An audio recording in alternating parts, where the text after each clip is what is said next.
Hi, good morning. This is Jason Sen from DayTradeIdeas.com. Just going to have a quick look at some stock markets this morning because we're starting to get some conflicting trends. We're looking at the daily S&P chart here at the moment. You can see we've been in a very nice uptrend for longer than it shows on here. This just goes back towards the beginning of the year, but obviously the rally's been from 2009.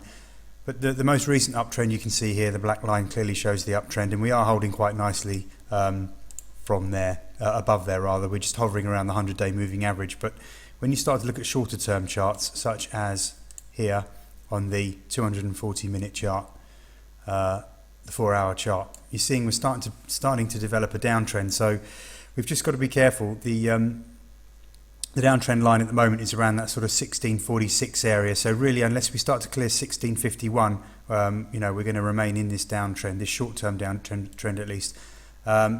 Keep an eye on the last week's low, which is around 1624, 1625. That should sort of coincide with the uptrend line that we've got here, the black uptrend line at the moment. If we start breaking below 1618, it's going to be more of a problem.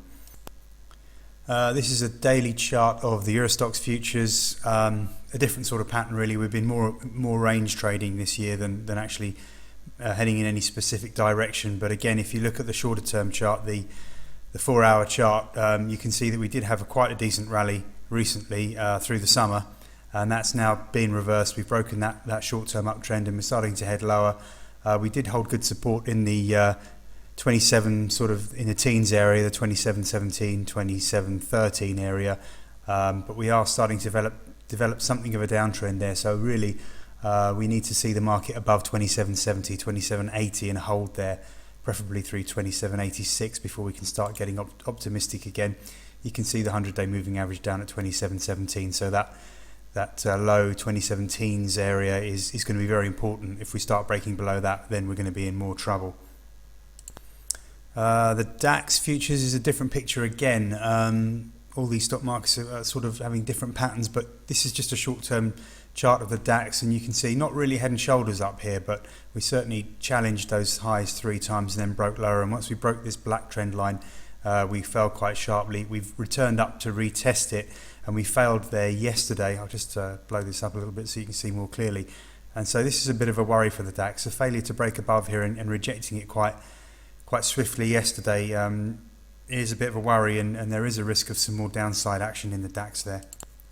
Lastly, FTSE futures. This is a picture of the daily chart. Nothing really pattern-wise to speak of. We've been going mostly sideways through the summer, really. But again, you can see that little short-term downtrend just building there. Put it on the 4-hour chart, it's a little bit clearer. And we rejected that trend line yesterday again, so we're coming lower.